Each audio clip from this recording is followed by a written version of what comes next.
What's up, guys? My name's Brandon, and welcome back to Apple Weekly. In this episode, we're going to discuss even more iOS 18.1 features and changes. We're going to talk about Apple's new unpredictable product strategy, the worst Apple leak in over a decade, a crazy AirTag story, and more. And as always, if you want to stay updated with everything going on in the world of Apple, be sure to hit that subscribe button down below and check out the Apple Den newsletter. Okay, so let's start with iOS 18.1 and some additional new features and changes. So this week, we saw the release of beta 6, and this very well could be the final beta before the RC. We'll talk more about that later on, but this update is going to be massive because it will be bringing Apple Intelligence to iPhone 16 and iPhone 15 Pro users who are not running the beta, of course. So it will be a massive update, and we got even more new features that I did not talk about in my What's New video earlier in the week. So if we go into the camera control menu on the iPhone 16 series and then go into tone, you'll see that it now goes from -100 to 100. So before this was -1 to 1. So just a visual change there to more align with the actual, tone with photographic styles, but it does the same thing. Also, if you go into your settings and go to the search at the top, you'll see that we have a new pop-up here related to Siri. So it says ask Siri how, and it says you can get step-by-step instructions from Siri and press and hold the button to ask your question. So it just says and there's 2 spaces between buttons. So I'm sure that will be fixed in the next update, but I think it's supposed to say side button or something there. There's also a new UI to switch between your personal and your business lines. So if you have 2 different lines set up, 2 different eSIMs on your phone, there's now a new menu in the phone application. And then in the Apple Music application, if you tap on the 3 dots right here and then go to share song and then find the TikTok right here, or if you go to more and then locate TikTok, we now have a new way to share music on TikTok. So you can share this as a video, a photo, or a message. And this latest version of iOS 18.1 also introduced the new numbering badge on your notifications. So you can see that for my Google Home and my Apple Home applications, we have the 2 badge right there, indicating that we have 2 notifications from that application. Now, this is new because it's not related to Apple Intelligence. So before, this number would only show up if the notifications were being summarized with Apple Intelligence, but now it shows up for all devices. You don't have to be on a 15 Pro or newer, and it will now show the number of notifications for that application. Now, also in this update, we saw sleep apnea detection get officially activated for the iOS 18.1 beta. So this was available on 18.0 and 18.0.1, but now it's available on the betas, and this has been working well for me. So if you go into your watch settings and then go down here to the sleep section and then go down to the bottom, you will see we have sleep apnea notifications. And when you turn that on, you will see this is the kind of onboarding, the walkthrough to get this started. So it asks if you're 18 or older and if you've ever been diagnosed with sleep apnea before. And then after that, it will show you this right here that shows you how the sleep apnea notifications work. So it says Apple Watch will track your breathing while you're asleep and records any disturbances over a 30-day period. And of course, if it does detect any disturbances, it will give you a notification. And here's what it looks like when you turn those notifications on. Now, if we head into the Health app, you can see that I have been sleeping with my Apple Watch, and we have 4 data points right here. So I don't have anything elevated yet, so I cannot see, hopefully I never see any type of elevated breathing disturbances right here, but you can see kind of what that looks like inside of the Health application. And if you tap on the eye, you can get more information about those breathing disturbances and kind of what they mean and what may be causing it, like alcohol, body position, upper respiratory illnesses, things like that. And of course, there are other changes in iOS 18.1 beta 6, which I covered in my initial What's New video. Now, also this week, we saw the dark mode icon get added to Snapchat. So Snapchat has been one of the last social media applications to not get a dark mode, but finally this week we did see Snapchat get a dark mode, and it also shows up for camera control on the iPhone 16. So if you go into your camera settings and go to camera control, you can see that we now have Snapchat. So now when I launch this, it will open up Snapchat and go straight to the Snapchat camera. And it did also add new lock screen and control center toggles right here for quick launching the application. And you might have also noticed that I have Reddit right here in dark mode, but that is just the beta, the test flight version of Reddit. So hopefully they do launch the public version soon with dark mode icon. And you can see that Amazon right here is one of the last ones for me that's like a super eyesore on the home screen. Amazon and Waze both needed to get it together and give us a dark mode icon for iOS 18. Also this week, we saw Ticketmaster roll out support for the new iOS 18 ticket experience. So this is going to include more relevant information about the event, like a map of the venue, parking details, recommended Apple Music playlists, local forecast, location sharing, and a direct link to purchase merch. So this is pretty awesome, and I really like the look of these new tickets in the wallet application. Hopefully other companies besides Ticketmaster can support it. Now, as far as the performance and battery life goes, I don't really have any complaints at this point for iOS 18.1. So again, we are on beta 6, which does have an A at the end of the build number, which does usually indicate that we will have a pretty solid experience overall in terms of performance. And by reading your guys' comments on my What's New video, I was able to tell as well that a lot of you guys have seen an improvement in terms of performance. So if you had any issues on previous betas, those could very well be solved here with this 6th beta, and hopefully the RC will improve it even more. Now, as far as battery life goes, if we head into our settings and go to our battery right here, battery life has been pretty great for me, honestly, and I still have this update finishing in background.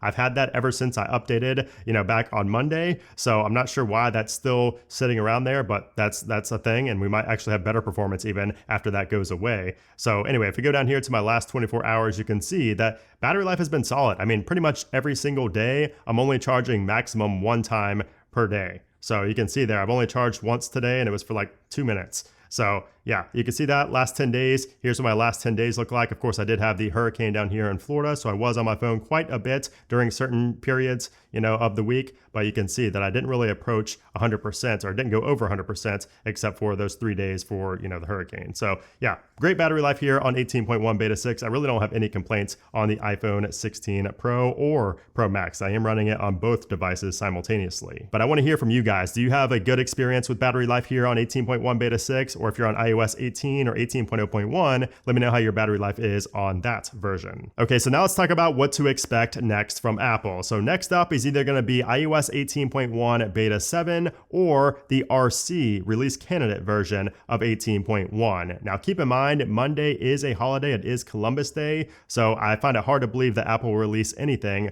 on Monday. So we could get something later in the week or even on Tuesday, or we could skip a week either this week or next week if we do get the RC next. So it's really hard to say at this point, but all we know right now is that Apple will be releasing, at least they're planning to release iOS 18.1 on Monday, October 28th. So we will have a 2-week, period of where we're either going to see an RC or another beta and then the RC, but we are expecting, according to Mark Gurman, to get 18.1 on the 28th because we should be seeing new Macs get released on November 1st, that Friday there. Okay, so now let's move on to the latest Apple news. And let's start with something that I don't think we've ever seen before and is perhaps the worst leak in Apple history aside from the big iPhone 4 prototype getting left in the bar in California in 2010. And this has to do with the M4 MacBook Pro. So as you know, the M4 MacBook Pro has not even been announced yet. We don't even have a date yet officially for the launch of the M4 MacBook Pro, but yet some Russian YouTubers have had their hands on it and already made a video unboxing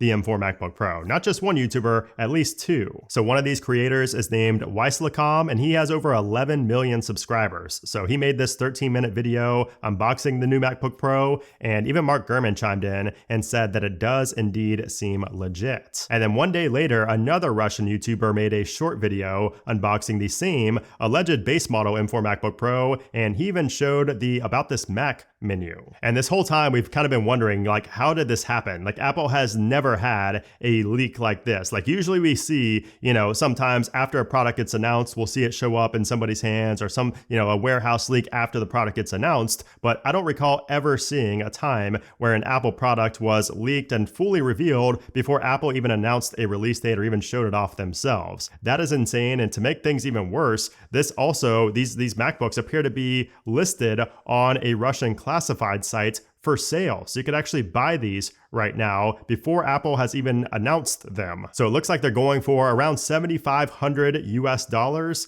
and this is for the 14-inch MacBook Pro. So obviously if you're a YouTuber, you probably won't make that money back from your unboxing video of it, but it is still pretty crazy that it is for sale. And it'll be really interesting to see kind of a backstory on how this happened, if it ever comes out, because according to Shrimp Apple Pro, this is the biggest warehouse leakage he's ever seen. And he says that the person who has these has 200 units duplicates of the M4 MacBook Pro in stock. So that is insane. And my first thought is like, who stole these? Like, this is an organized crime group of people who, strategically planned to steal these MacBooks in transit. So this is crazy. And again, I just can't wait to see if there's some type of story behind this in the future. Anyways, moving on to the more legit stuff, when can we actually expect to see these M4 MacBook Pros get in our hands? People who don't steal, when can we expect to see those? So Mark Gurman said that the M4 Macs are expected to come out on November 1st. That is the launch date that he expects. And these are still going to include the 14-inch MacBook Pro, a higher end 14 and 16-inch MacBook Pro, the redesigned Mac Mini, and the M4 iMac. And Gurman also expects a new iPad Mini to launch as well, but no M4 Mac Studio or Mac Pro. Those are not coming until 2025. And that report is the same one where he announces 18.1 and Apple Intelligence coming on the 28th. Now, Gurman did not mention anything about a Apple event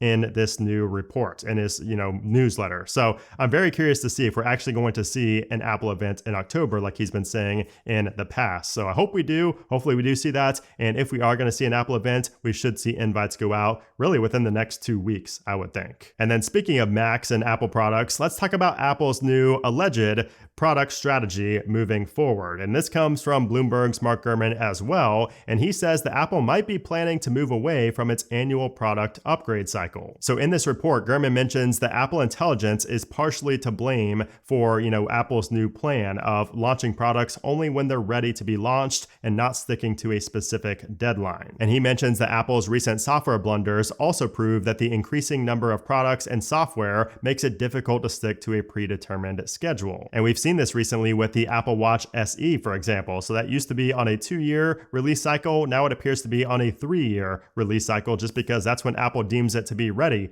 to launch again. And same with the Apple Watch Ultra. Like this year, we didn't see a new Apple Watch Ultra 3. We saw the Apple Watch Ultra 2 just in a new color because apparently, Apple just didn't have the 3rd generation ready yet. And keep in mind, this only applies to products that are not the iPhone, so the iPhone is still going to get its yearly refresh. This is more so for products that don't necessarily need to be upgraded every single year. And looking ahead in 2025, Gurman predicts that Macs, iPads, and other devices will be released at different times independent of traditional events like WWDC and the iPhone launch. And this staggered release strategy could encourage more innovation and more people to upgrade, since the differences between the models will be more substantial. And I'm not so sure that I agree that this is going to breed innovation. I don't really think that the two are correlated, but it is still pretty interesting to see. And I do think it's really great that we're going to have more kind of unpredictability with Apple. Things have been very predictable for years now, so it will be pretty interesting to see a more unpredictable Apple. And again, it's going to make those generation over generation upgrades